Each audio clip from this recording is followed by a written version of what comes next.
So I think we are good to go. So with that, my name is Tara Doyle-Enneking. I am the president and CEO of the Puyallup Sumner Chamber of Commerce, and it is an honor to have you all here today, participants in the federal, state, and county levels. We have great representation today, and I see many of you in our chamber community logging on, and I think that's just wonderful. I'd like to introduce our co-facilitators today, great pillars in our community, stakeholders, great chamber members, always very concerned and involved with our Government Affairs Committee.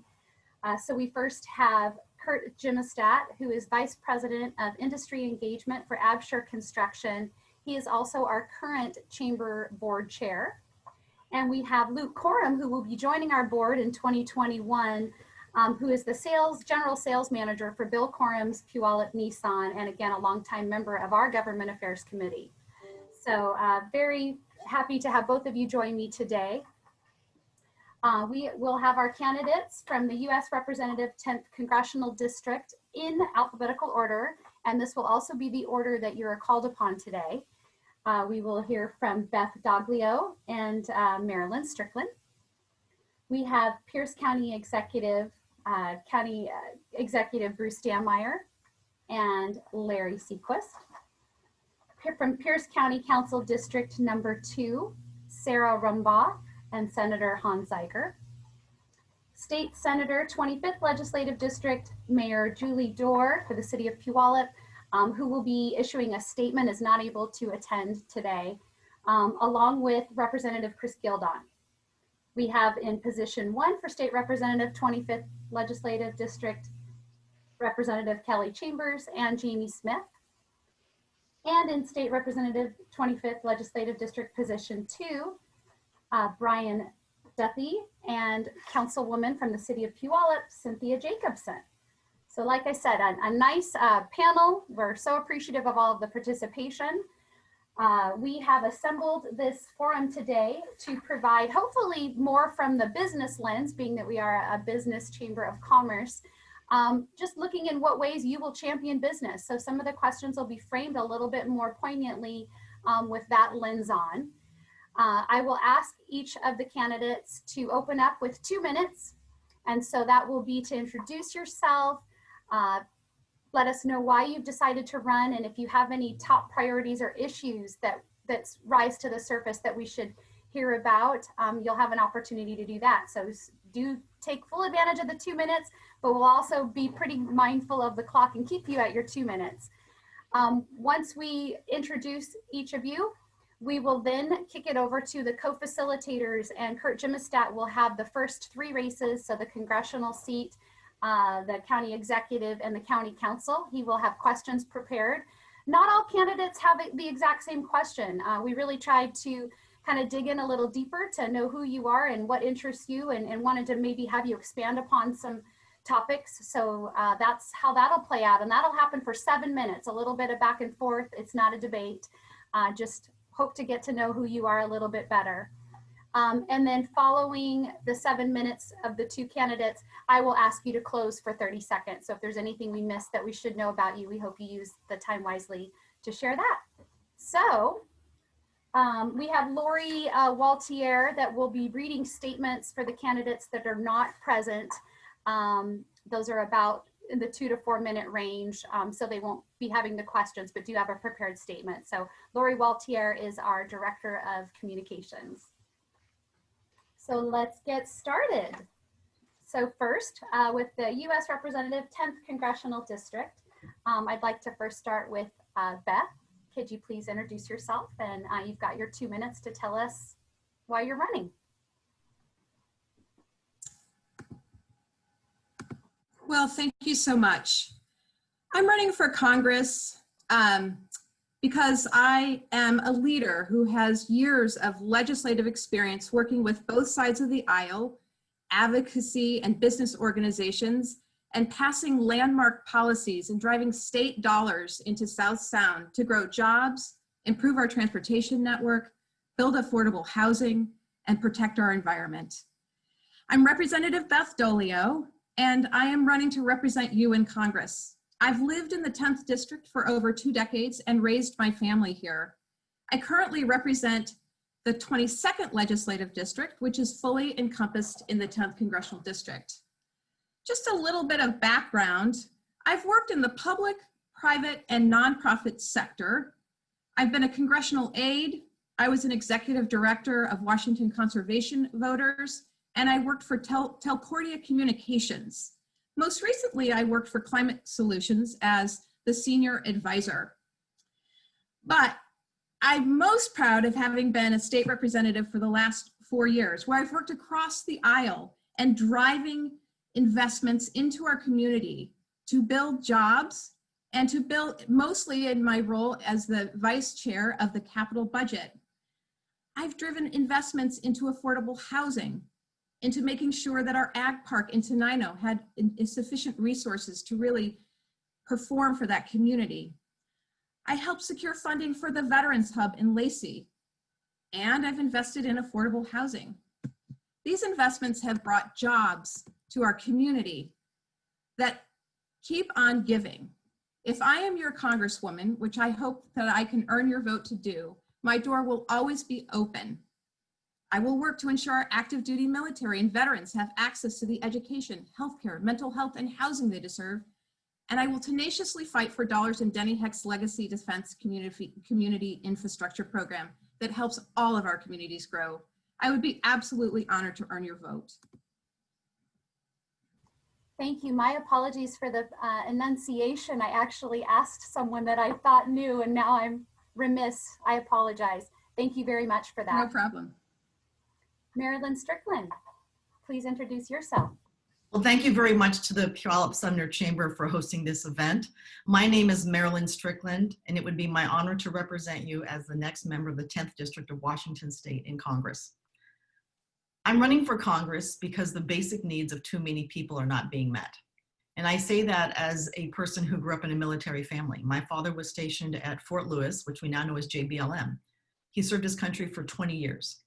And because he was in the military, we had a roof over our head, food on the table, access to healthcare at JBLM or Madigan Army Medical Center, and security knowing that he would retire with a 20-year pension. That's not true for too many people today. As I think about what we're facing right now, the pandemic, an economic crisis, and racial injustice, we know that it's going to take partnerships to address those things on a major scale. What I love about this particular district is its diversity. I'm old enough to remember when you got a half day off of school to go to the Puyallup Fair. I know from my friend Dave Enslow, who passed away, that Sumner is proudly the rhubarb capital of the world. There's so many amazing things happening from an economic development standpoint in Puyallup and Sumner, and I want to help facilitate that. As a former chamber executive myself, I understand the crucial need to ensure that businesses of all sizes, employers of all sizes, have a chance to be successful, with rules and regulations that help them thrive, with opportunities to pay their employees well, and also understanding the contribution that business makes to the public sector through taxes, sales tax, B&O tax, utility tax, and property tax. As someone who's a mayor, I'm a lifelong Democrat, but I always had to work with people to solve problems.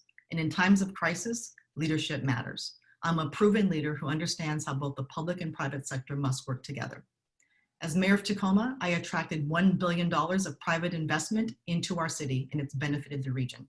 As mayor of Tacoma, I passed measures where we were able to invest $500,000 in infrastructure to fix our roads, to fix our bridges, and to ensure that we had family wage jobs. As a commuter to Seattle, I was a regular rider on Sounder, and I can tell you that every morning at that Puyallup station, it was packed because people had to get to work. But I want to make sure that as we talk about the future, that we have geographic equity of where jobs are located, and we see more jobs coming here to the South Sound. It will be my honor to represent you. I have business experience, I have government experience, and I understand that in order for this to work well for everyone, we must work together. Thank you. Great, thank you. I will kick this over to Curt Gimmestad. Hi, Beth and Marilyn. Thank you for coming to our infamous Zoom meetings. As we get further into the conversation, I've been on Zoom calls for feels like every day for 6 months now. the phrase word for 2020 is you're still on mute. Right? Beth, my question for you is, tell us what you hope to accomplish in 2 years' opportunity as a House Representative that you believe best represents the interests of the 10th Congressional District. Well, first of all, I think it's really important that we get our hands around COVID-19. We are never going to put our economy back together unless we get control of the health impacts of COVID-19. That means we need to pass a stimulus package. And frankly, I think it's unconscionable that the Senate hasn't acted on the work that the House has done to provide much needed resources to our communities, our small businesses that are struggling, and many of them closing their doors. They need to act before more businesses close their doors. So first of all, we need a very clear guidance on how to get our hands around this health-wise. We need resources for contact tracing, testing, a vaccination program, and clear guidance at the national level about how we get a hold of this. And once we do that, then people can feel safe going back out. We can resume our schools. We can start to invest in our economy in the ways that we used to rebuild it. But at that point, we have so many people unemployed. I would be working diligently to pass a recovery package. And I think a recovery package would address many of the other issues that are high priorities for me and for the South Town. We would rebuild our crumbling infrastructure. We would build affordable housing. We would build out our clean energy future. And finally, we would ensure that every single person has access to broadband. We've seen how the inequities in that has really left some of our kids and our businesses, left out of what's going on right now and how they can learn. So that's what I hope we can achieve. And with that would come, taking on climate change and also making sure that people have good access to healthcare. That is definitely coming up as a major issue for people in the South Town and people across this nation. Great, thank you. Marilyn, maybe a little bit different flavor to that, as I was thinking of questions and thinking of what is the 10th Congressional District, and Puyallup and Sumner up in this little northeast corner of what is this district that stretches across Olympia and Mason County over there to Shelton. Started thinking of all the different market sectors in this area, from industrial, manufacturing, agricultural, professional, construction, hospitality, entertainment, tech, retail. Tell us what you will work on to ensure that the diversity of business and market sectors in the Puyallup Sumner area are able to thrive, grow, and provide jobs. Great. Well, thank you for that description, Curt. I had in my notes actually to talk about those very sectors and the diversity of the economy in the Puyallup Sumner area. And this is really about a few things. As Beth mentioned earlier, we do have to get this pandemic under control, because until people feel confident about being consumers again, and this is important too, until businesses have certainty that they can invest, we're not going to have a full recovery. And with that said, as we look at some of the issues around the issues you talked about, agriculture, you talked about the industrial part of it, there are a couple things that have to happen. We have this rare gift in the 10th district. We have industrial land, and we have to make sure that we're able to preserve it. Now, land use is typically a local issue, but at the same time, the federal government can use its platform to ensure that we are valuing and highlighting the importance of industrial land. As we look at agriculture, we know that if we look at farming and the history and legacy of the Puyallup Valley, we want to make sure that people actually have the ability to be successful. And we know that historically there has been assistance for farmers and family farmers. And we want to make sure that that still exists. That's good for the climate, it's good for the local economy, and it helps make sure that all of our great public markets have plenty of amazing produce and food that we all love. And then finally, as we think about some of these other sectors as well, I just come back to the whole conversation again about consumer confidence. We know that we have had one recovery package. We're waiting on Congress to pass another, and we have to provide some kind of stability for families, for individuals, and also too for small businesses. With the recovery packages that we had in the past, we know that we are learning as we go along. It's an iterative process. So what didn't work with the first package that we can refine to make better for the second package? Are there businesses who should have access to these recovery funds but have not received them? We can be very intentional about it. And then finally, as I think about the unique qualities of the Puyallup-Sumner area, yes, you're right. It's unique in its own little corner, but it's also growing and often a snapshot of the entire 10th district. It's urban, it's rural, and it's suburban. And yes, I did say urban because Puyallup and Sumner actually have these nice downtown cores and amazing streetscapes and main streets. So we want to be mindful of the different types of economies in the district, whether it's a microeconomy, a larger one, agricultural, preserving industrial land, but again, providing certainty and opportunity and having consumers feel confidence about going out and shopping and being customers in these great businesses. Great, thank you, Marilyn. Beth, just a follow-up question for you that kind of are some of your comments that sparked some interest, seeing how I'm in the construction industry. When I hear infrastructure, it gets my attention. So can you expand a little bit about how, from a House of Representative back in the national stage, that you can help on an infrastructure conversation, and how that helps the state of Washington and its infrastructure challenges? Yeah, absolutely. Well, I have been a strong advocate of the Public Works Trust Fund. In fact, it was one of my first assignments as the vice chair of the capital budget. You know, the Public Works Trust Fund kind of ran into some trouble and they had raided it, and we wanted to rebuild it because we know that it provides low interest loans and technical assistance to our smaller and mid-sized communities, and it's been such a driver of infrastructure in the state. In fact, my very first award as a legislator was from the sewer districts, and those things are absolutely so important. Clean water, sewer, roads, bridges, transportation networks, to make sure that our whole economy is working as efficiently and as effectively as it can. Now, we've talked for years, the federal government has talked for years about investing in an infrastructure recovery plan, so to speak. We know that many of our communities are really scoring at, like, you know, D's. I've seen D's for infrastructure in our communities. And the federal government has a role in investing in our communities to help provide, whether it's some sort of a public works trust fund model or direct investments through a recovery package where we're actually putting people back to work and paying family wage jobs so people can get back on their feet after this recovery. I think that we have an opportunity here to really invest in our communities, to invest in our infrastructure, to invest in our transportation network, to really help rebuild our economy.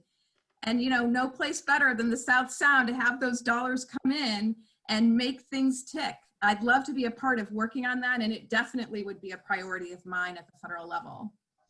Great, thanks. Tara, I know I'm trying to maintain a schedule here, but I got to ask one question of Marilyn real quick, and then we can move on. I've spent the last few years having an opportunity to go back into DC and meet with our House of Representatives, senators, talk about state things important to Washington. So Marilyn, if you had to pick one thing in the first 2 years that you're going to go tap when you get back there, or if you get back there, what would that be? Yeah, so it's interesting that when we're often running for Congress, we're asked the question, which committee do you want to serve on? And as a freshman, you don't get to roll in there and go on appropriations like everyone wants. And so I talk about being on 2 committees, and transportation and infrastructure is one of them. And I say that as a transportation geek, but I also say it because I know that when we invest in infrastructure, we create jobs that pay well. I was honored to be part of the Highway 167 committee when Denny Heck brought that project. And because of federal funding, we're going to finish a very important part of the Pacific Gateway project to keep our port strong and address an important transportation corridor. The other thing that's important too, though, is we look at so many things we want to do, they are literally infrastructure projects. Our roads, our bridges, mass transit, high-speed broadband, even talking about affordable housing in the context of it being treated as basic infrastructure. If we're able to pass packages like that and think about infrastructure differently, we can solve some of our biggest challenges and we can put people back to work. So for me, aside from trying to get COVID under control, using investment in infrastructure as a key to bringing the economy back, just like I did in Tacoma, is something I would do in Congress. Great, thank you. And when you get back there, it's a zoo. Okay, Tara. Thank you, Curt, nice job. So Beth and Marilyn, I'll ask each of you just 30 seconds on what closing statements, what would you like us to know about you? You want me to go first? Beth, go right ahead. Okay. You know, one thing that I'm really proud of at the state level is that we were able to create a program that invests in our future workforce. We are providing dollars to help our low and middle income children access secondary education, you know, beyond education beyond secondary, whether that's trade school, 2-year or 4-year. And I think that as business owners and that you know you need a strong, solid workforce. And I will also prioritize that when I am your next member of Congress, making sure that you have a workforce that you can rely on and will help you grow your businesses. So I appreciate the opportunity to talk with you today. It's been an absolute honor. I would absolutely love to earn your vote and be your next member of Congress. So thanks so much. Thanks, Beth. Marilyn? In times of crisis, leadership matters. Proven leadership matters. And in my experience as the 2-term mayor of Tacoma and my time as the CEO of the Seattle Metropolitan Chamber of Commerce, I am equipped to go back to Washington, D.C. to bring the lens of local government and deliver for the 10th Congressional District, which is diverse in every possible sense of the word. From infrastructure to education, to helping us address our climate crisis, to putting people back to work. We know that we need people going back to Congress who aren't running on bumper stickers, but actually want to roll up their sleeves and do the work. As a mayor, I always worked in a bipartisan mayor. As a mayor, I was always focused on solving problems and getting input from people and delivering. It would be my honor to represent you in Congress as the next member of the 10th District, and I humbly ask for your vote. Wonderful. I so appreciate you both being here. We will feel free to continue to listen, or we understand. I know some of your agendas are tight today, and that's fine if you need to leave. Thank you.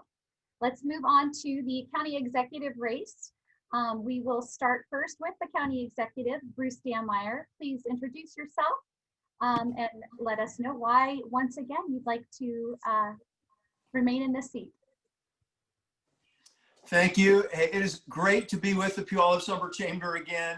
You know, obviously we've known each other for a long time. So I wanted to, one thing you may not know about me is that my family has been in printing in Pierce County since 1934. Some of you may remember that in 2002, a couple of business partners and I bought Valley Press down there in downtown Puyallup, and we're still printing today, almost 20 years later, out in Lakewood. So being a small business owner and having it in the family has been a real part of my DNA. That is, and that I brought to my service as county executive. That's why one of my absolute top priorities has been to encourage investment and reinvestment in Pierce County and to grow family wage job and family wage careers. So that has been, you know, that's why we've done things like, you may remember when we brought the mayors together from throughout Pierce County around family wage job credit in response to Seattle's head tax. So that was one of the examples of some of the things we've done. I've got executive priority projects where we give special handling to investments that are going to yield good family wage jobs. Of course, we all know that when they're making that investment, they're building a building, and we get good construction jobs as well. Did you hear that, Curt? Just want to make sure. The last thing I would say, you know, that's been a lot about the first 3 years, but a lot of this last year has been really focused on COVID and fires and floods, but really on COVID. And one of our top priorities there, besides getting our community healthy, has been helping struggling businesses survive COVID. We've got $41.5 million that we're putting into helping our struggling small business owners. I stood in the Blue Lot parking lot and was part of giving out what turned out to be 2.5 million masks to the businesses in our community to help them reopen safely. We've got 18% of our money so far that has gone out to support COVID adaptation and other working grants for small business has gone into the Puyallup Sumner area. And we've got a rental assistance and mortgage program right now, and now a new restaurant program. So we're working really hard to help our businesses get through. Pierce County is a great, I tell people I want Pierce County to be a place where they choose to live, work, and raise a family. That work part is the most important. We got a lot of people who live here who work outside of our community, particularly up 167. We want to give those people a chance to live and work in their community. I look forward to questions. Thank you. Excellent. Thank you very much. Larry, to you, please introduce yourself and let us know why you're running and what some of your top priorities are. Thank you, Kara. Again, my name's Larry Seaquist. My wife, Carla, and I live over in Gig Harbor, where we moved after I retired from the Navy. As you may know, I served in the state legislature for the 26th district for 8 years. In recent years, I've been working with folks working on homelessness, education here in the county. I'm also, by the way, a member of the Gig Harbor Chamber of Commerce and the Key Peninsula Business Association. Because we have so many outstanding candidates here today, I'd like you to take away only one idea from my presentation. And that is something that you can read this morning in the Wall Street Journal or the New York Times business pages. The virus has triggered a profound change in our economy. It's not just that we're seeing some businesses close, we're seeing a complete rearrangement of the economic landscape of America and here in Pierce County. It's not just the business and economic climate that's changing, it's also our social climate.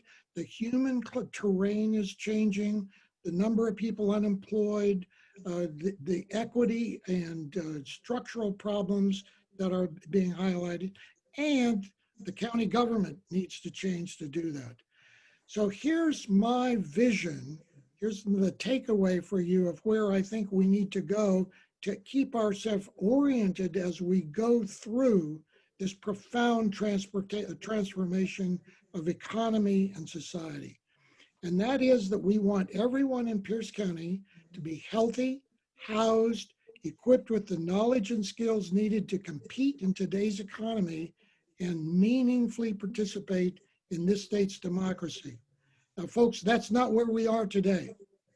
And our county is not organized to take us in any one of those directions. We are not healthy. The virus is not under control. Our housing problem, our homeless problem is increasing. Our population is undereducated and over unemployed. And we have radically insufficient participation by local communities in the county government. So my candidacy is organized around making those changes. Thank you. Excellent. Curt, to you. Great, thank you, both Bruce and Larry, and both Navy veterans. Thank you for your service to this country. Honor, courage, and commitment, right? Bruce, I'm going to start with you. As we come out of COVID haze, at least I hope we do in the future, what are the prior successes and lessons learned that can be applied to ensure county success and thus the Puyallup Sumner Chamber member success? So as I said, my family's been in printing since 1934. We've seen world wars, we've seen a lot of recessions come and go. And my dad always said, it's not how you go into a recession that counts, it's how you come out. So the key is making the right decisions when you're in, and you can come out stronger and better prepared for a brighter future than you thought going in. And I think that is the case with Pierce County. There's three things that I would highlight that I think prepare us for stronger coming out of the COVID haze and the COVID-induced recession than we went in. The first is technology, right? As I said, pre-COVID, we had about 140,000 people that commuted up I-5 and 167 north to go to work in Seattle and King County. I think with teleworking and things like that, we really have a great chance to keep those people home in the community where they can have the quality of life and the involvement and the connection in our community that we've always wanted. I think we could be in a position to really leverage that and lead in that and some other technological areas. So that things like making sure that teleworkers have the kind of facilities and supports and training that they need to have to be very effective teleworkers. So that's one thing. The second thing that we have clearly learned from COVID is that global trade is absolutely still key. We know if we didn't learn anything else, we know that we got a global supply chain and that connection, particularly in the Pacific, is particularly important. So we need to continue to leverage the Port of Tacoma as our key trade connection and bring some of those foreign companies into Washington to manufacture, which brings me to the third one. We have learned that manufacturing and distribution, but in particular, manufacturing is key. If you want to shorten those supply chains, you've got to make it locally. Pierce County has a strong manufacturing base already, and we're really prepared to build off that and make it even stronger going forward. Thank you. Thanks, Bruce. Larry, having watched and looked over your website and watched your video, and you mentioned it earlier in your opening statements about reshaping county government and making county government coming out of COVID better than it was before. What specifically do you believe needs to be reshaped and made better from a county government perspective as it relates to enhancing Puyallup Sumner Chamber members? So the infrastructure that we're talking about, or in fact, the core of our economy needs to be understood to be brain power. Modern manufacturing is smart people running smart machines. And the fact is that Pierce County has unusually high unemployment rates. The people in Pierce County, by the way, I'd put them up against anybody in the world for diversity, talent. We've got a remarkable set of well over 900,000 people living in this county. But the fact is that when you measure education and training credential levels, there are 10 or 12 countries and many peer competitor counties with more credentials than we have. So the most important thing, Curt, that I believe we should be focusing on, and this is something that the county government, county executive can do as a convener, is to put our 15 school districts, 5 community colleges, 4 universities, dozens of union training programs, the online and commercial credentialing capabilities, and lift by our own bootstraps our whole educational and economic skill levels, so that Pierce County becomes a model of a modern, high skills, brain power infrastructure county. That's where I would really focus a lot of attention of mobilizing the whole county to make that happen.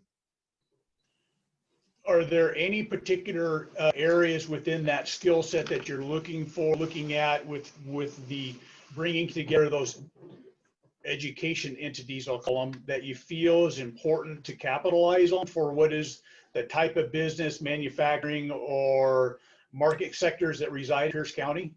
Right. And so, Curt, specifically, I'm offering or is proposing a different strategy.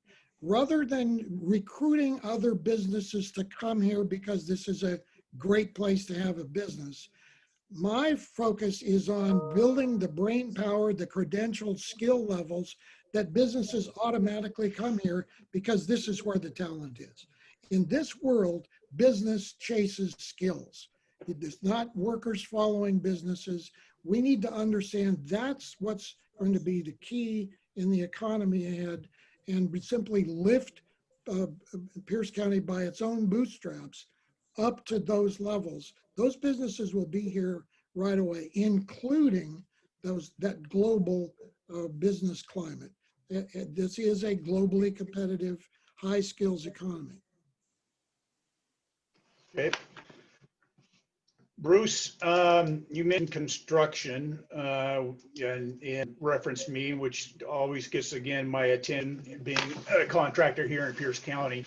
And what, in terms of skill and education, are you or have you thought of with regards to what is the construction industry, construction technology education, and bolstering up what is the lack of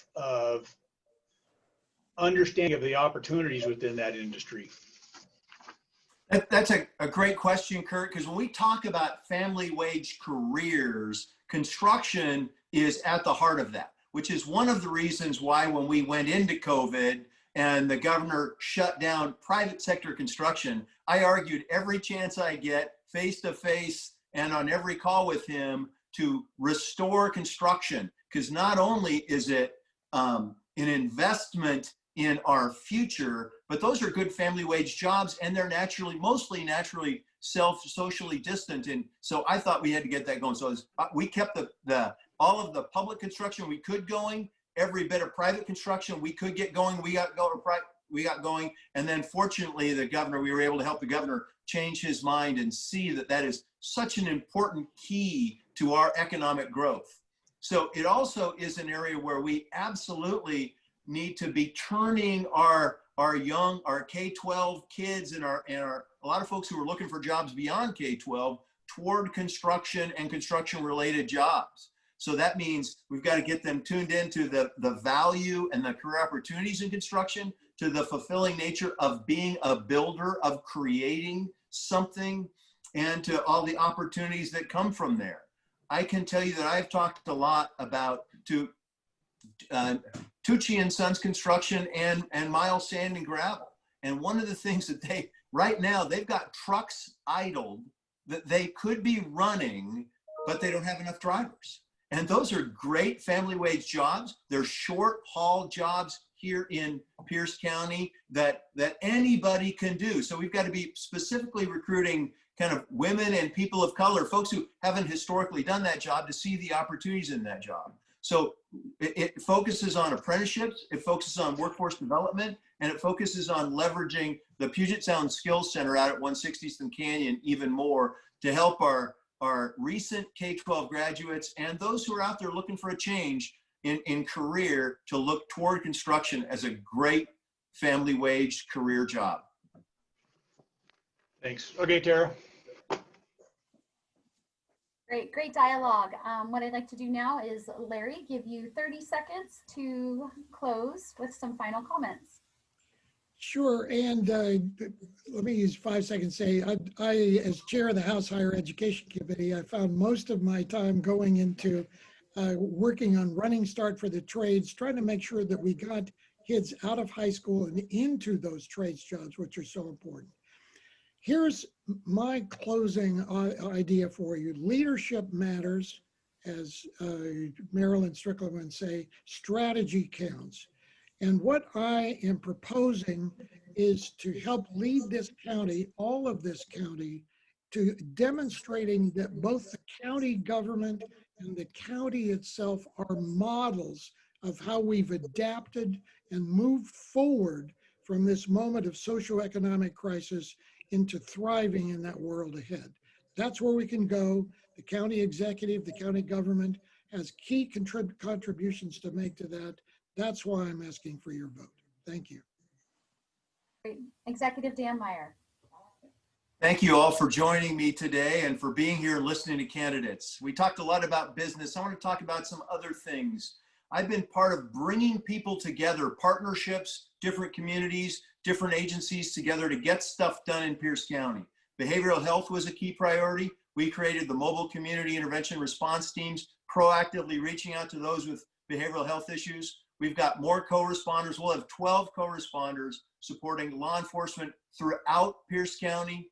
We recruited Cohen Veterans Clinic to provide support for post-911 veterans and their families. We were part of building a coalition to build Well-Found Hospital, desperately needed. And I visited yesterday our new Crisis Recovery Center, which will help those who are in crisis stabilize and get control of their lives. In addition to that, we've made Pierce County more transparent and accountable. If you have the chance, go look at Open Pierce County. We've got more information and we are more transparent and accountable than anybody has ever seen. You can even see every spending item we have done from our federal CARES dollars, all 158 million. And lastly, I'm really proud of how we have managed the finances in Pierce County. We are in a much better position to weather this recession than any of our surrounding municipalities. That's because I look out 6 years when we budget. It pushes down on growing government and pushes a premium on one-time expenses that improve productivity and leverage technology. So all those things going, I'm really proud of what we've done in the last 4 years, despite the fact of COVID, despite floods, and despite wildfires. I'm really proud of what we've done, but we've got a lot more work ahead of us. And with your support, I'll be able to deliver on that work. Thank you, and I appreciate your vote. Appreciate you both being here today. Thank you. Let's move to our county council races. We will first start with Sarah Rumbaugh. Please introduce yourself and let us know why you're running and any top priorities you may have. Well, good afternoon. My name is Sarah Rumbaugh. I live in Northeast Tacoma, and I'm running for Pierce County Council because I have a lot of experience in the nonprofit sector, working with nonprofits. And I believe that our county could be doing more to support many of the people that are not getting the help they need. And we all see it every day. The homeless that are on the streets or in people's businesses, parking lots. We don't have enough affordable housing, and we need more family wage jobs. So obviously myself and the county executive believe we need to work on family wage jobs. I believe that we could do more to make sure that the jobs that we're bringing here are jobs that will support behavioral and mental health services. And so I have ideas about jobs that would be in that sector. I'm thinking about the training that we need to support, such as nurses and other people affiliated with behavioral mental health. We right now don't have enough, we won't have the necessary people trained to do the jobs that we need. As a small business owner, I have suffered during this downturn in the economy, and I believe that we need to be supporting small businesses and doing whatever we can to get the stimulus necessary to help them with landlord-tenant issues that are going to come up after, as people's businesses it becomes clear that business is struggling because of rents and leases. And so I think that that's going to be an important thing to look at. And I think that as a small business owner, I understand that concern. And I've heard from 32,000 people in our district, and I know that they believe that we need to be working on our social services and helping small business recover from the COVID pandemic. Thank you. Thank you. Senator Zeiger, shifting into the county races, please introduce yourself and let us know your desire to make this shift. Well, thank you, Tara, and thanks to the chamber. It's been a real pleasure over the decade that I've been in the legislature to work with the Puyallup Sumner Chamber, and we've built, I believe, a significant partnership at the state level, probably most significantly working together on the Highway 167 completion project year after year,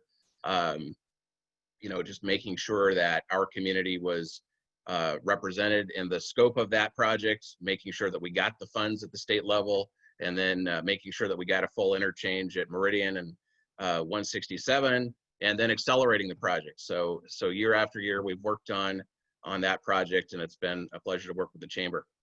The second council district covers Puyallup, Sumner, Fife, Edgewood, Milton, Pacific, Lakeland Hills, Browns Point, Dash Point, Northeast Tacoma, and part of the Port of Tacoma.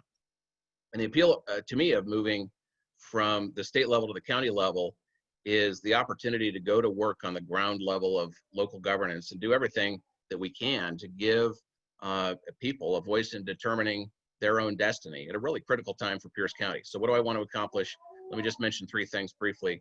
Number one, we want to make our neighborhoods stronger. We want neighborhoods that are connected, inclusive, walkable, and affordable, and where neighbors can make a difference in shaping the future of our community. And the council should be proactive in supporting that.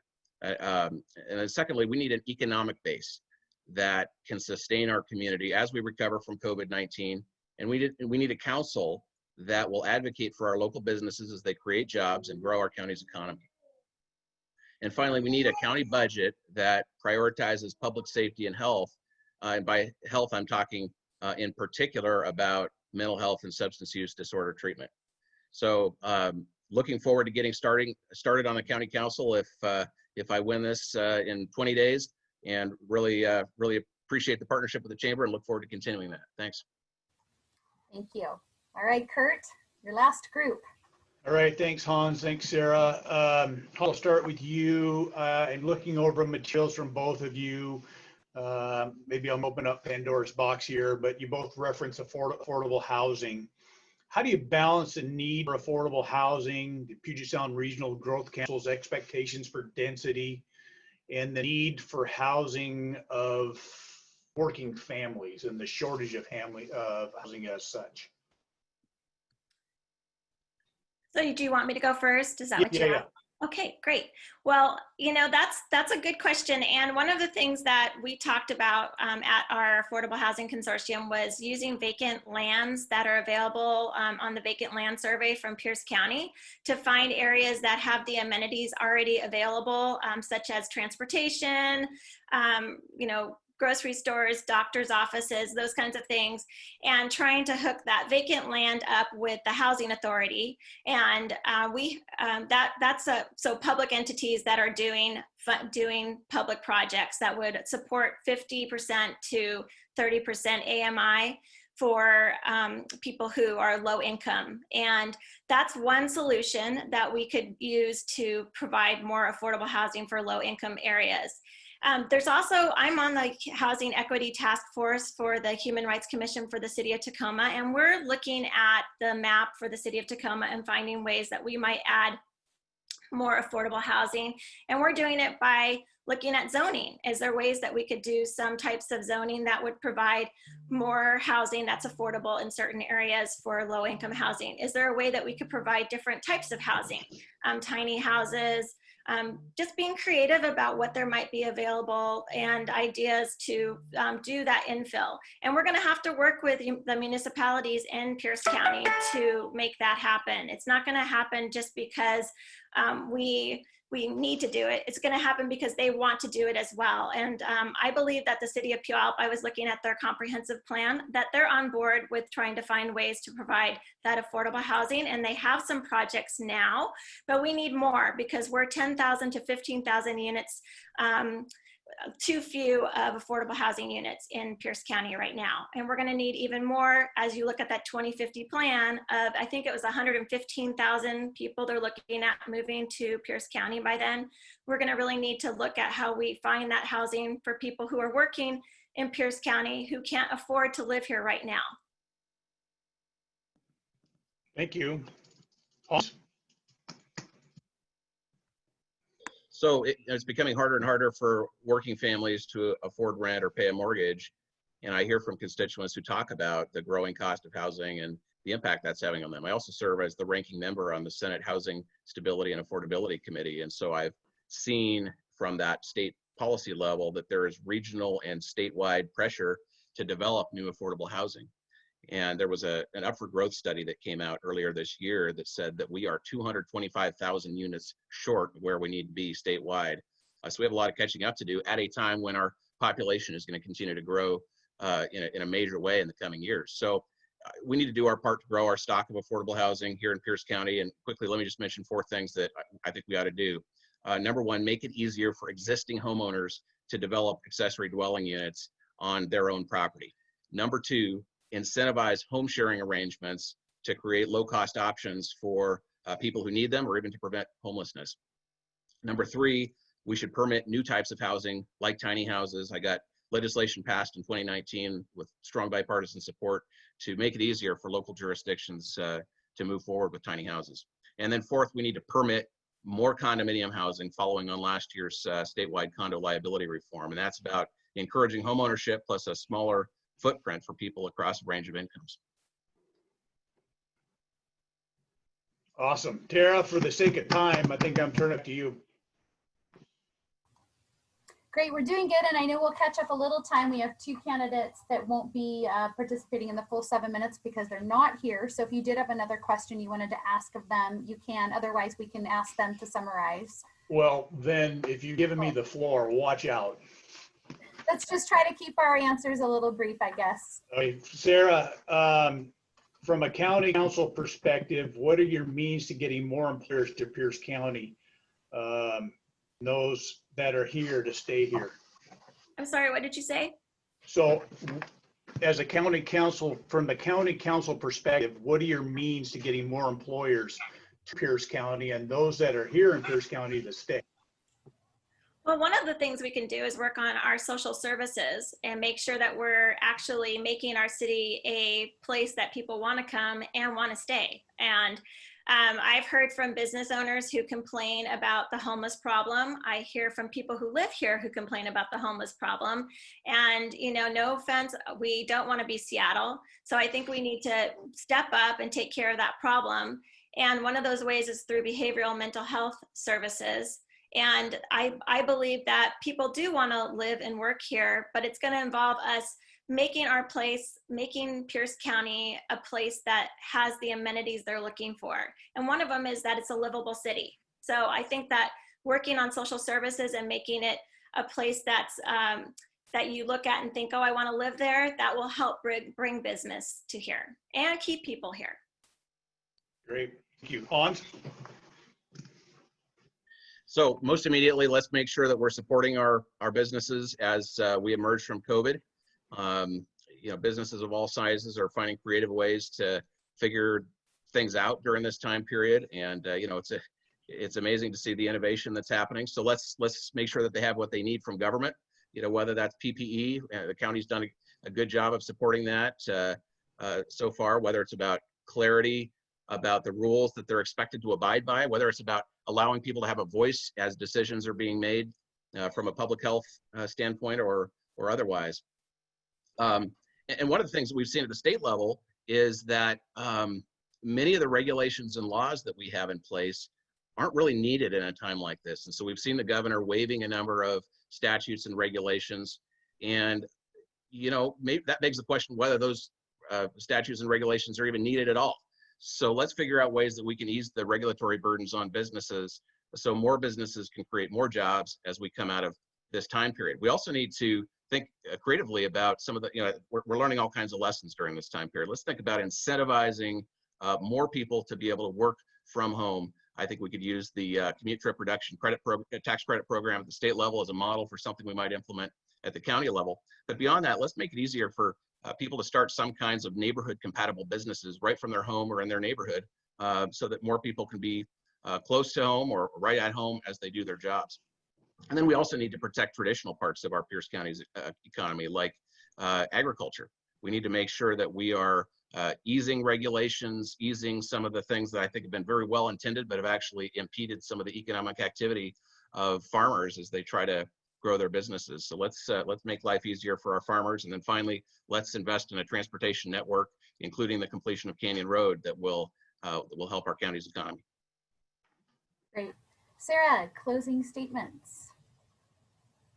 I just want to say thank you so much for having me here today, and that I have a lot of great ideas for how to bring jobs here. I don't feel like I have enough time to talk about it, but I do want to say that as a small business owner, I understand that we're struggling and that we're going to need to look at the budget and figure out how we help these businesses stay open, and also how we're going to continue to move into the next year with some type of stimulus that we get support from the federal government to help us there, because we found that stimulus did help when we had the package before. And I believe that that will help us get through this time.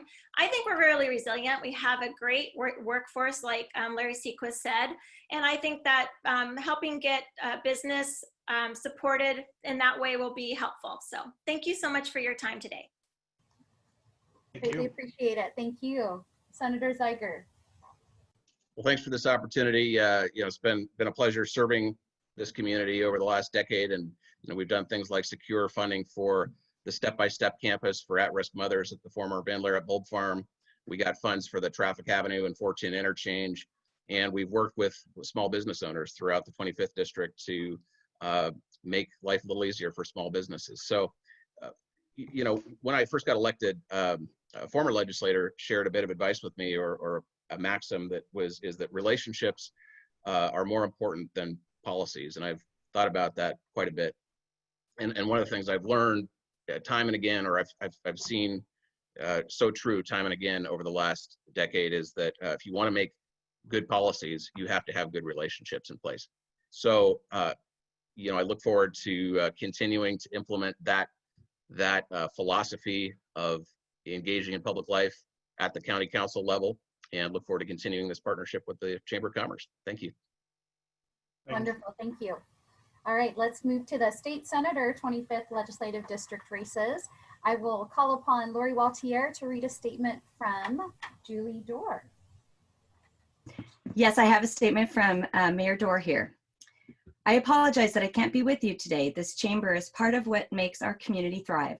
I would like to tell you a bit about my history. I was born and raised in the 25th Legislative District, and my family still lives here. I am raising my own children here, where they have also attended Puyallup schools. My husband and I own a small business in this community. I'm a passionate person, and one of the issues I am passionate about is our small business. This issue is incredibly important to me. People and businesses are suffering right now, and I want to see our community thrive. My priorities for small business, economic development, and community response to COVID response. At the beginning of the COVID crisis, what I was really focused on was ensuring that our first responders could do their jobs safely without risk of unintentionally spreading the virus to the community. This included ensuring that 911 calls were screened prior to dispatch and PPE prioritization. Daily evaluation and consultation with the city manager, emergency management director, and legal counsel led me to the decision to issue a declaration of emergency. Early on, I met with the Puyallup Main Street membership to hear the issues that they were facing and brainstorm ideas on how to help our small business community. The result of this meeting was for the city to hire a social media consultant who would focus on messaging to the public on ways they can support our downtown businesses and adding a page to the city website listing resources available to businesses and the community. Takeout Tuesday is an example of their work. Small businesses are the heart of our community. As a small business owner, I am seeing and feeling the impacts of COVID-19 pandemic firsthand. We have had to make the heartbreaking decision of cutting employee hours and decreasing our availability to serve our patients. This has been incredibly hard. We care very much about being available for our patients, yet we need to keep them safe.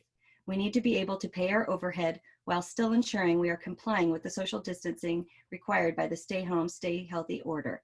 The loss of revenue is frightening and something that my husband and I are constantly addressing. Do we cut this or prioritize that? This dialogue is not unique. As an elected official, I am talking with our small businesses daily. Recently, a small business owner called me in tears as she had to furlough her employees. Initially, she was able to cover their salaries and did so happily. However, her resources were depleting quickly and she had to make the decision to furlough workers to save her business. When I hear about small businesses, it's not just the numbers, it's people. It's been devastating to see small businesses shutting down and workers losing their jobs during this time. The truth of the matter is that this pandemic is going to see devastating outcomes on our economy. Although I can't say what the fallout of this pandemic will do to our communities for certain, I am sure that the next legislative session will be filled with difficult decisions that need to be made in order to rebuild our state's economy. I want to focus on our local economy by supporting our small businesses and investing in infrastructure that creates jobs, attracts businesses, and supports families. The state has provided some relief to small businesses during this time. For example, tax deferrals, which are grants of $10,000 made available to businesses employing less than 10 people, and expanded unemployment benefits. As we come out of this crisis, the state will need to set policies supporting small business repayment of loans and tax deferrals while making sure that our small businesses have access to the federal funds that are coming to the state. They need these funds while ensuring that unemployment benefits are extended to job-sharing employees when employers bring their workforce back. We must do more to aid our frontline workers and those who have lost their jobs during the crisis. In the coming legislative session, tough choices will have to be made. However, my district can trust that I will fight for our workers, families, and our community, not big corporations or special interests. We need a unifying voice in Olympia who will represent the interests of the people of the 25th Legislative District. For the last 7 years, I've proven that it is possible to work across party lines. I work to find the common ground, which makes real progress possible across all of these issues. Without ever compromising my values and my beliefs, I've helped make my community stronger, safer, and more compassionate. With your support, I look forward to bringing the same approach to Olympia and achieving the same results. Lori, thank you for reading Mayor Doerr's statement. We move to Representative Gildon. Please introduce yourself and let us know why you are running for the Senate seat. All right, well, thank you so much for hosting this, Tara, Curt, Luke, everybody. It's nice to see so many friendly faces out there today. You know, of course, for those of you who don't know me, I am Chris Gildon, your current representative to the 25th Legislative District, and also your candidate for the State Senate this year. I serve on a number of committees in the House. I serve on the Housing, Community Development and Veterans Committee, College and Workforce Development Committee, Capital Budget Committee, and the Rules Committee. Some of my priorities during this brief time that I've been in office, this short time, have revolved really around accountability and affordability. Specifically, accountability of our elected prosecutors. A lot of people don't know that these are prosecutors, they're servants of the people, but how do you really know if they are doing an adequate job for you? Because what I found is that many of these prosecutors are not taking action on a crime that the police bring to them. Some of them refuse to take action on upwards of 50% of the cases that police bring. And I think that you as voters need to know that before you make your decision. Others have been affordability, and specifically have been really focused on affordability of childcare, affordability of housing, affordability of college education, and affordability of prescription medication. I've had a lot of success in a couple of those areas. Specifically, I'd like to highlight a bill that I had passed unanimously through the House last year.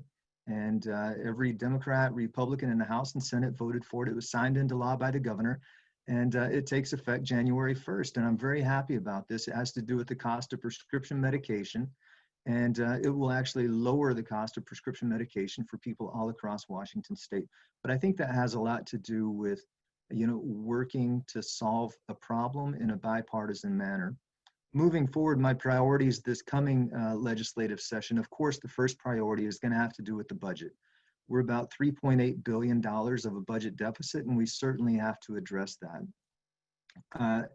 Second is I'm going to continue working to reduce the cost of living. Specifically, I'm going to be focused on housing and the cost of childcare, because what's happened is we've lost about 1/3 of the seats that are available to for parents to get their children into childcare. And a lot of people aren't talking about this, but as we begin recovery efforts, we've got to be forward thinking in our state.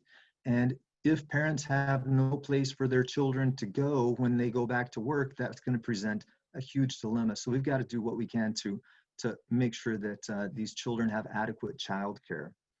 And then the next thing is, above all, I really want to honor the will of the voters. You guys have really had it tough recently.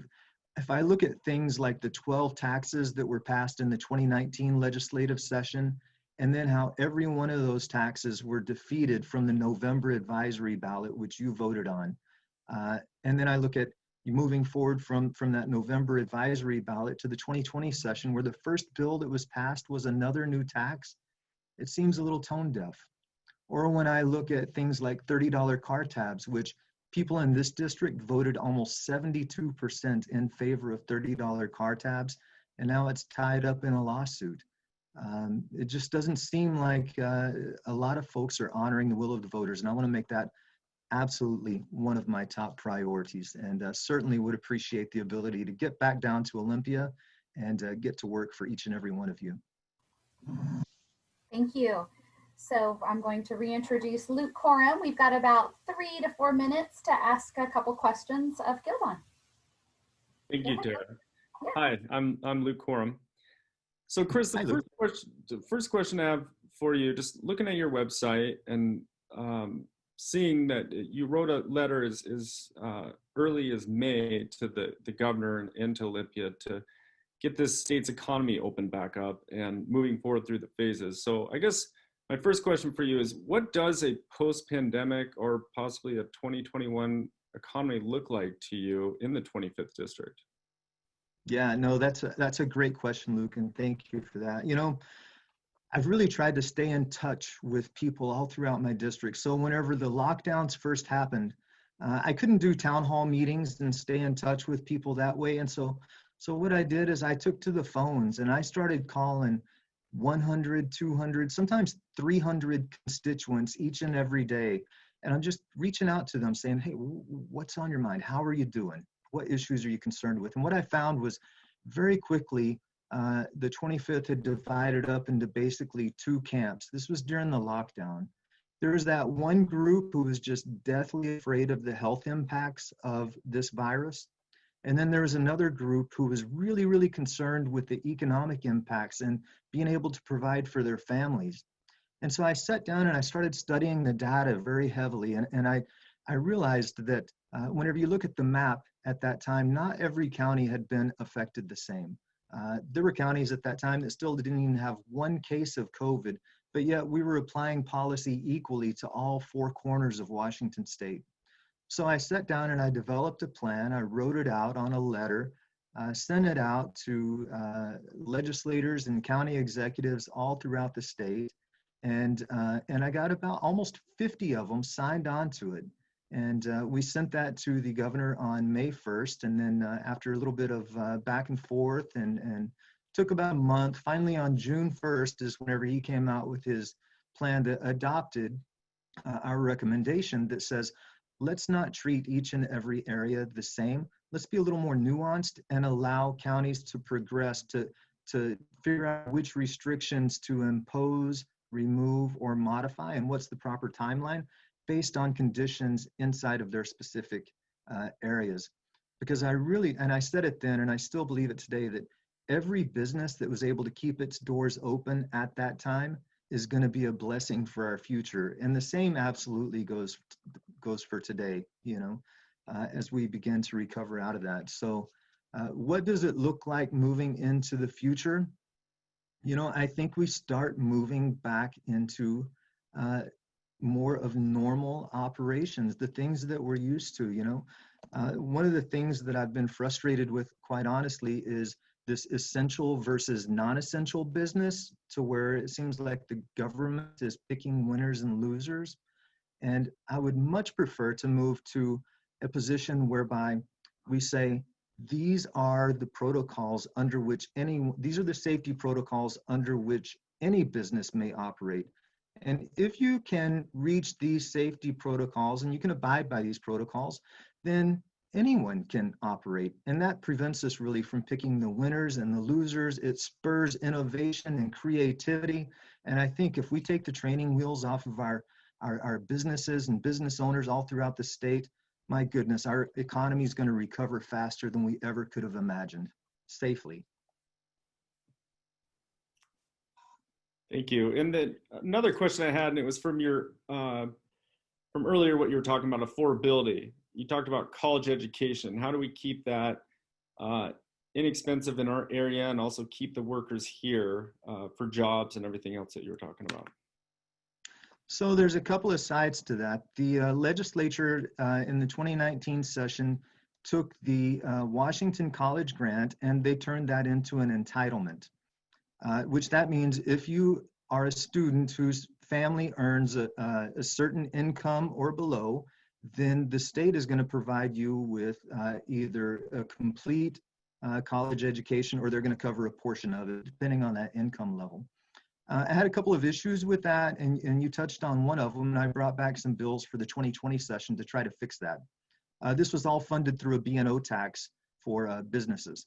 So, but the first one was, there was no sideboards on that particular bit of legislation that said, if the state pays for a college education for a student, that nothing prevents that student from moving to New York or California the day after they graduate. I think that the taxpayers need to have some benefit for the benevolence that they're giving to these students. And so I proposed a bill that said that the students who receive that benefit for their junior and senior years, that they would either need to live or work in Washington state for an equal amount of time as they receive the benefit. The other bill that I ran on that said that, and it was a flaw in the bill that was passed, said that you can get this benevolence of the taxpayers, but you have to pursue a high priority degree, a degree that's in demand from business, because business is funding it. It needs to provide a benefit to business. And then the third bill that I ran that was not adopted, it just said that under the mechanism, the funding mechanism, business pays the B&O tax to the government. The government then sends that money to the student for their education. So let's just streamline that, and let's just say the business would pay the money directly to the student in lieu of their B&O tax. And so unfortunately, none of those passed, but we'll certainly continue working because, you know, if you got to have some benefit for this benevolence that the state is putting upon you. Great. Thank you, Luke. Chris, we're going to go ahead and just ask you to give 30 seconds of a closing statement. Yeah, and I'm just going to echo back to what Mayor Strickland kind of said. She said, you know, in times of crisis, proven leadership matters. I have 23 years of differing levels, advancing levels of leadership in the United States military, from leading soldiers on the ground to finally, whenever I culminated, I was, leading national level programs in Afghanistan. Leadership does matter. And in the Tacoma News Tribune's endorsement of me, they said that we need to bring Gildon back because he is an unflappable leader, and he's the right person to bring us through. And I think I've proven that. We spoke about a little bit of it. As a freshman legislator, I took a statewide lead in a program to get your businesses open again. And it's had great effect. It was adopted by the governor. And it's been an absolute honor serving you in the legislature these last couple of years. And it would be my great honor to earn your vote and continue serving you in the state Senate this year. Thank you. Great, thank you. We're gonna move to the 25th Legislative District, Position 1. I'd like to welcome Representative Chambers. Thank you. 2 minutes, please. All right, thank you so much, Tara. I'm Kelly Chambers, and I'm your state representative here in the 25th in Position 1. This was my first term in the legislature, and I have spent 17 years in Pierce County as a small business owner. I grew up in Tacoma, where I was the first to go to, first in my family to graduate from college, and first to start a business. So here in the legislature, I serve on the Healthcare Committee, the Transportation Committee, and Commerce and Gaming. And I own franchises and provide vital services, long-term care services to seniors and disabled persons in their home throughout Pierce, Thurston, and King County. So I'm a small business owner. I'm an entrepreneur, and I'm a member of many chambers because I have a passion for small business. In February, when we were looking at the state budget and the legislature was in session, we had record revenues, and the economy was just moving along and charging ahead, and with record job creation and growth and record optimism. And it's funny how things changed so rapidly. By the end of March, things had turned, and with the mandated shutdowns, small business and impacting small business was very severe. So I know that small business has about 50% of the jobs, private sector jobs in our economy, and it's very important to me to protect those. And so really this year on the ballot, we have a lot of contrast and a lot of options at all levels. And the choices couldn't be more clear. Are we going to promote lower taxes or tax hikes? Are we going to promote more red tape or more mandates, or less red tape or more mandates? Are we going to promote more jobs or fewer jobs, rising opportunity or fading prosperity?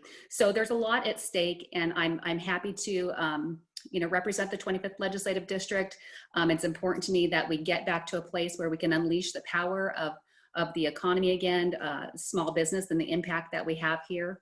And the 25th Legislative District is uniquely situated at the south end of 167 between the port and then our manufacturing hubs at Frederickson, that having a robust transportation infrastructure is very important.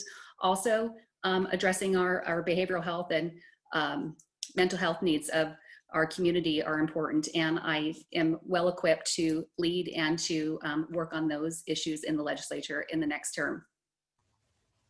Thank you. Jamie Smith, very nice to meet you, and thanks for being here today. I'd like to ask you to provide 2 minutes of an introduction and let us know why you were running for this House seat. Thank you, and thank you everyone for being here. My name is Jamie Smith, and I'm a high school history teacher and coach. I've been in education for the past 17 years, and I see that I've actually had several of the students of people who are on here, whether coaching or in my classrooms. And really, it's my students that have inspired me to run. It's making sure that they are prepared when they graduate, whether it's for a job, whether it's in trade schools, whether it's going on to college, or whether it's starting their own businesses. It's also making sure that they have the mental health resources that they need, because I've seen in my 17 years in education how mental health has skyrocketed the issues, and yet we haven't been giving them the opportunities they need. But being that I'm talking to the chamber today, I want to focus on businesses. And I know there's some elephants in the room. And so I want to say, yes, I'm a Democrat. And I know for some people that might turn them off, but I want to say right away that I come from a family of Republicans and Democrats. My parents are almost at 50 years of marriage. It's about when you work together and work across the aisle. And being a Democrat means that when I get down to Olympia, we will have a representative in the majority caucus, which is what we need. We need someone in there who has the ear of the speaker. I not only have the endorsement of Speaker of the House, Lori Jenkins, but I've already been working with her and with some community members who've come up with some areas where simply adding a left turn lane can decrease traffic congestion. And there are ideas that Lori Jenkins has already been saying that we should be looking into in the next session. I also realize that as a teacher, I'm not a small business owner, but I come from a family of business owners. My sister and her husband not only own an accounting firm, they also are part owners of storage units and apartment complexes. My aunt has a boutique Danish design business. My uncles have physical therapy businesses. I have friends in other areas that have these. My students have started businesses. And with COVID, we have seen more and more and more that we need to all be working together and listening to everybody. And while I don't have my own business, it means I will be listening even more to you. I will not be focusing on trying to pass bills for novelty items for my own personal business, but trying to make sure that we are supporting the businesses that are here in this area, because small businesses are our lifeblood. And we know with COVID that they estimate anywhere between 12 and 46% of businesses will not be here as of January. We have to do stuff. When we are putting things off too long, we must work with the state, with the federal level, with local levels, with counties to help, because our small businesses need capital and they need it fast. They also need clear direction. We have to, yes, we understand that with COVID, we don't know what's going on. This is new, but we have to give small businesses clear direction. Many of them don't have HR firms that can adapt and change every single time new directions come out. We have to be clear. And we've actually seen this work well. For instance, To Do Farms, I was talking with them. They were able to help get capital from Pierce County to help with sterilization so that they can make sure they meet the new requirements. Otherwise, they wouldn't have been able to open this year. And it's these partnerships that work together that keep our community going. Because small businesses are not only our lifeblood, these are the passions of the owners. They're not a 9-to-5 job. They are 24/7. And they bring money back to our community. They estimate over 60% of the money put into small businesses gets reinvested right back into our community. And for restaurants, it's even more. It's over 70%. So we need to make sure we're supporting these. These are helping our community. We have to help them now. In the long term, 50% of the people in Pierce County work outside of Pierce County. We need more jobs here. And one thing I really want to work on is making sure that we are producing PPE here in Pierce County. Because it's not just with COVID. We have an aging community, and we know that we're going to need even more of these resources. And when we can provide them here, we can have good paying family wage jobs here that will last us a lifetime. Thank you very much. All right, Luke, I'll kick it back to you with a few questions for the candidates. Thank you.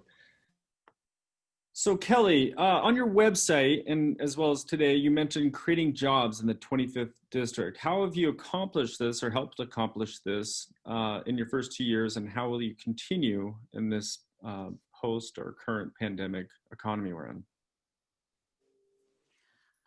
Thanks, Luke. Well, as a small business owner, I've created hundreds of jobs over the last 17 years just in my own industry.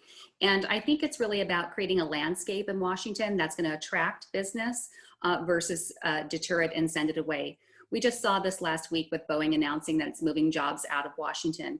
There's quite a bit of regulation. And as a member of NFIB and as the candidate that they endorsed, NFIB is the small business association in Washington, and routinely the members cite that overregulation is their biggest hurdles to job growth and development. So we have to balance that policy that we create in Washington so that we can unleash the opportunity for more businesses to want to do business in Washington and not turn them away.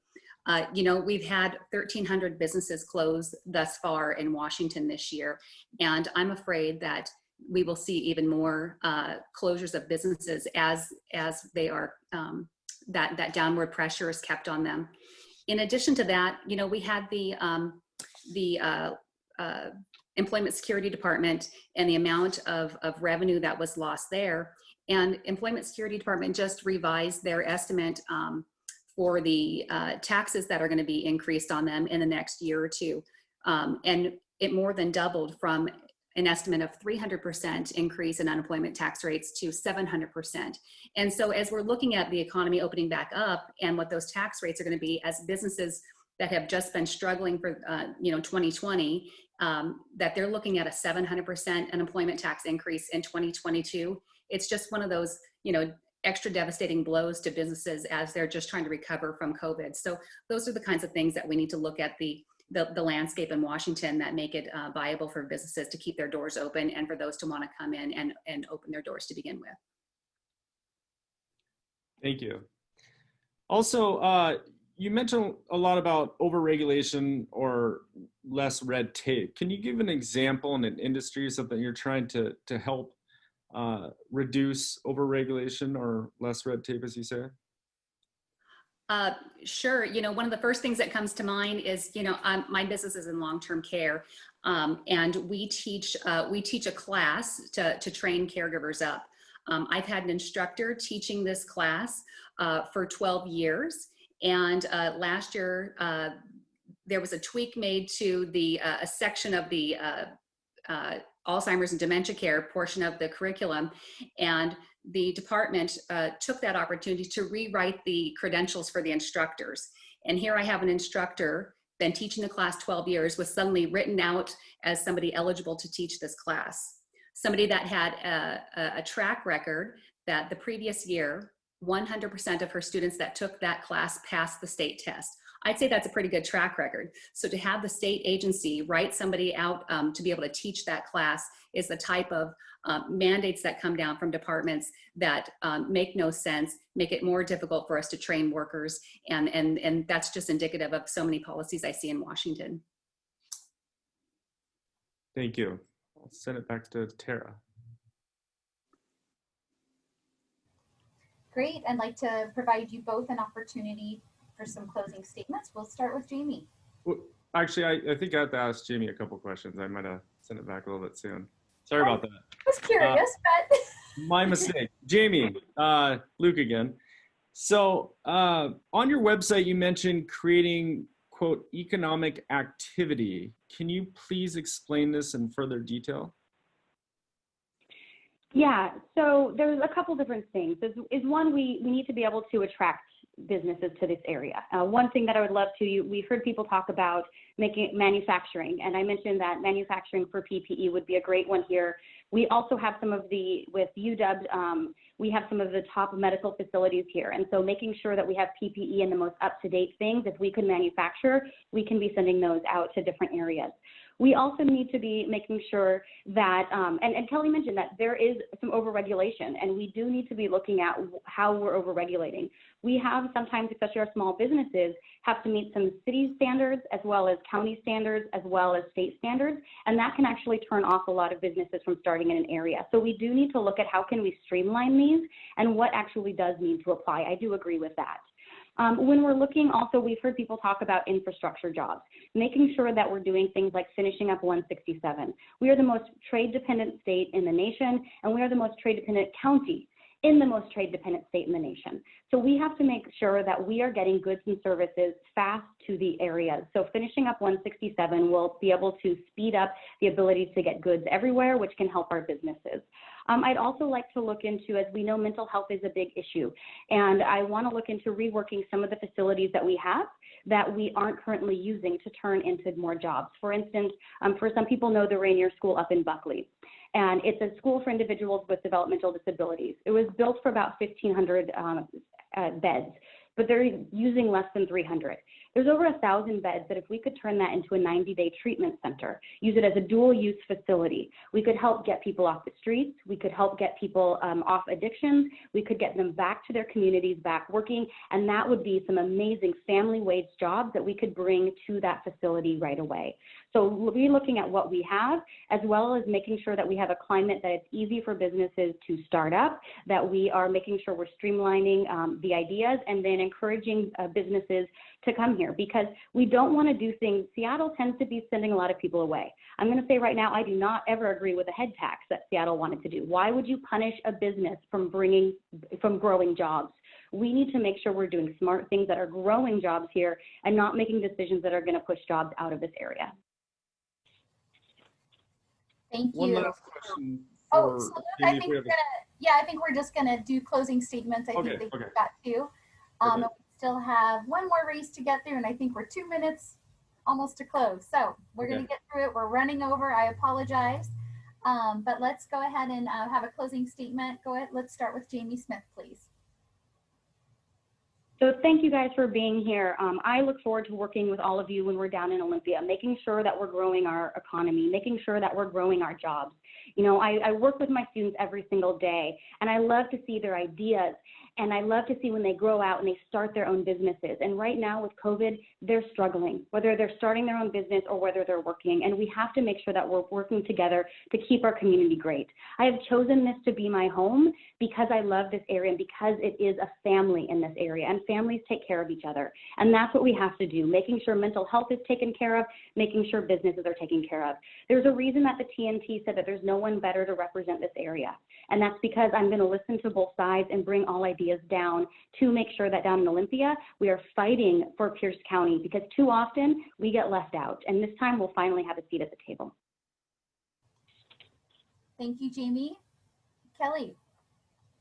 Thank you, Tara, and thank you, Luke, and to the Puyallup Sumner Chamber for putting this event on today. You know, it's an honor to serve as your representative, and just a pleasure to know all of you and to be able to work with you week in, week out on business-related issues. I ask for your vote in the opportunity to serve this district another time. I have 17 years of leadership experience as a small business owner, not just here locally, but in our franchise system across the country, working with franchises and long-term care businesses that care for a very vital part of our community, our seniors and individuals with disabilities. So that's the type of leadership I will continue to bring to the legislature, and I look forward to working with you more. Thank you very much, both of you, for being here. Appreciate it. All right, so let's move to our final race. Thank you for hanging in there, everybody. I appreciate it. We're going to first start again with Lori Waltier reading a statement from candidate Brian Duthie. Thank you, Lori. Thank you. Thank you to the Puyallup Sumner Chamber for allowing me this opportunity to address all of you like this. I wish I could have been here in person, but I'm on shift, and the increased demand for first responders, firefighters, and law enforcement officers due to the pandemic has us at all hands on deck. I got into this race because I felt a greater call to action. I grew up in this district, I went to school here, and I moved back here after serving our country during 3 tours of duty overseas because I felt a sense of responsibility to the community that raised me. My record of service speaks to this commitment from the time I was a lifeguard at the Luke Korum YMCA to signing up to serve in the Air Force after 9/11 to coming home and pursuing my dream as a firefighter. Service is in my DNA. For too long, our district has been represented by those who are unresponsive to us, their constituents, and only consider the half that voted for them. As your representative, I will listen to, engage with, and work for all of our neighbors regardless of political affiliation. I am a true moderate. I want to represent all of the 25th. When I am in Olympia, you will not have to question who I represent. You can be sure that I will look out for the workers, families, and businesses in our district by working to bring incentives for PPE manufacturing jobs to Pierce County for things like N95 masks that will boost our local economy, create good jobs right here, and protect us from future pandemics. I will make expanding career and technical training and offering alternative graduation pathways that work directly with local businesses top priorities to ensure students are prepared for our modern economy with or without a college degree. People should have choices instead of picking between rigid partisan agendas that try to pit businesses against workers. When local businesses do well, we all do well. And when local businesses hurt, we all hurt. And nothing is better proof of that than this pandemic.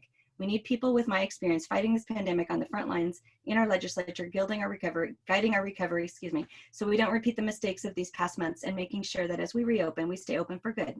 If we want to get back to our pre-pandemic revenue and services, we need to get back to our pre-pandemic economy. And that means acknowledging the facts and listening to the science, wearing masks, social distancing, so we can safely open businesses, schools, and places of worship. And I am the only candidate willing to make these tough calls that will ensure our economy remains open for good and also keeps our families and loved ones safe. I am the only candidate who will put our community and our values above party politics. I am not a party line politician. I will take up each issue individually and specifically address the needs of this district. I've seen the problem in our nation of people only listening to news sources that agree with them, only having conversations with people in a particular group. It's led to myopic viewpoints and pitting people against people, workers against businesses, and it's time to bridge these gaps. You can rest assured that I will stand up for our local businesses against the consolidation of services into big box stores because I'm the only candidate in this race that refuses to accept donations from big corporations and developers. In Olympia, I will only be beholden to you, the voters, and I hope that the distinction here is clear and I can count on your vote.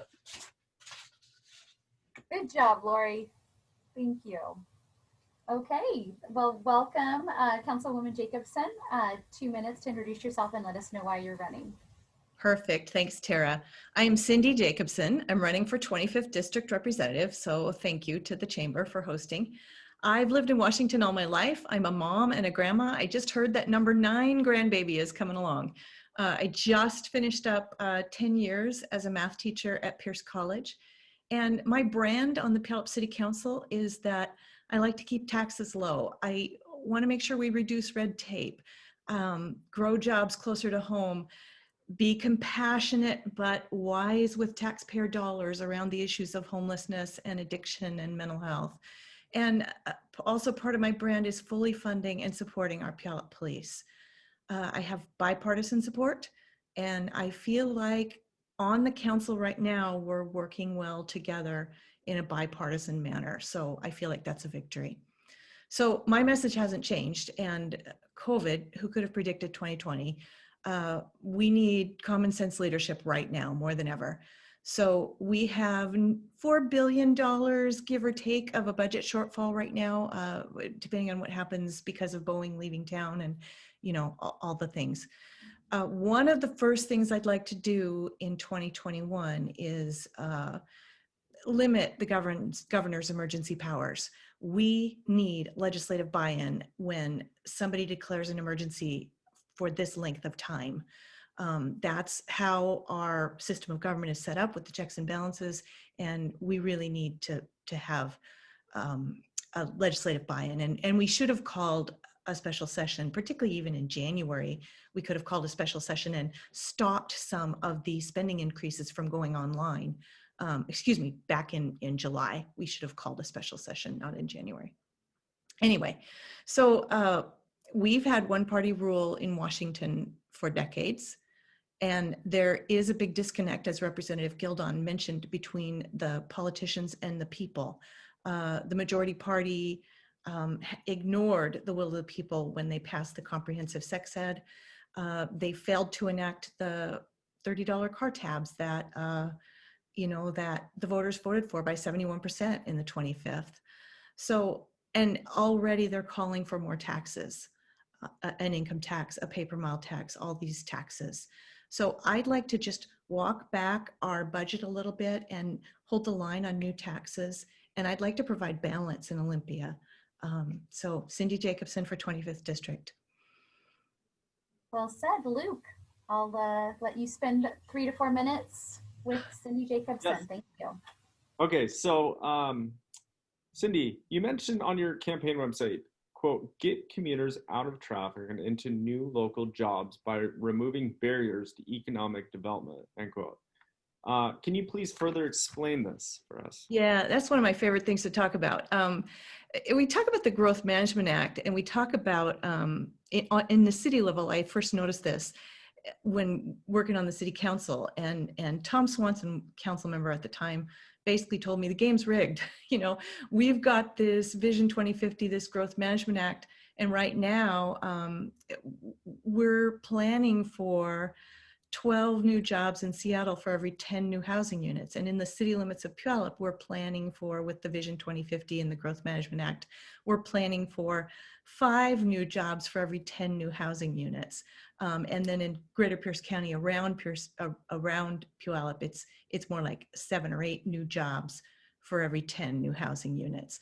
So when you start planning for more jobs in Seattle than we get down here, and more housing units down here than we're getting new jobs, there's a problem for the people in the South End. So I'd just like to revamp the Growth Management Act. We first got it because we were trying to preserve farmland, which is a laudable goal, but turns out the developers and people who are building, and they're trying to act rationally given the framework of the laws that exist, are able to buy mitigation credits. And so it's not even really preserving the farmland like it was supposed to do. So there's an example of let's get jobs closer to home and get people out of traffic. And imagine what traffic would be like if we all were living within, you know, a certain radius of our jobs. It'd be great. So there's one example. Thank you. Do we have time for more questions, Tara? Well, I'll just give you one right here. So, while in the council, how have you helped reduce red tape? We are constantly working on that as a group. We have tried to adopt lean policies around permitting and doing more of we've got a new permitting software system where we're doing our permitting online. And so people can get their answers more quickly and get moving on their projects. I mean, I'm just constantly aware of that. I remember looking at and I forget what this was even about, but we were looking at some plans for putting something in, and it required that the people were supposed to hire an arborist. And I thought, what in the heck are we doing there? So, you know, why are we supposed to hire an arborist in this project? And so I'm just constantly looking for ways to reduce, you know, the burden on people who are stakeholders in this community and our business representatives. Great, thank you. And I think Tara's back, so I'll send it. Yeah, thank you, Luke. Thank you. We'll go ahead and give you 30 seconds to close on anything that you might want to add to that. Yeah, I just want to add, I think that the specific issues of the day come and go. But what people vote on is values. So people are going to vote their values. I value families and I want taxes affordable for them. I value the free market and I have a lot of confidence in the American people to you know, move forward and help their families by providing, you know, good jobs and in good businesses. I value and respect the voters of the 25th, all the voters in the 25th. I want to listen to the voters in the 25th. So that's the kind of legislator I'd like to be. I show up, I do my homework, and I'd like to listen. So Cyndy Jacobsen for State Representative. Thank you. And really, thank you to all that participated today, the candidates at the federal, county, and state levels. I particularly appreciate that you put your business lens hat on today to speak to this particular audience. I'm sure you gave many of us a lot to ponder and question, and really appreciate your candidness today with your answers. So I'd also like to thank my co-facilitators, Curt and Luke. You did a fantastic job. I appreciate your poignant conversations that you led today. Hey, 20 days, it's I'm sure been quite a ride for all of you. Thank all of you for your willingness to serve and also for being a member of the chamber community here and the support of us. So thanks again, everyone.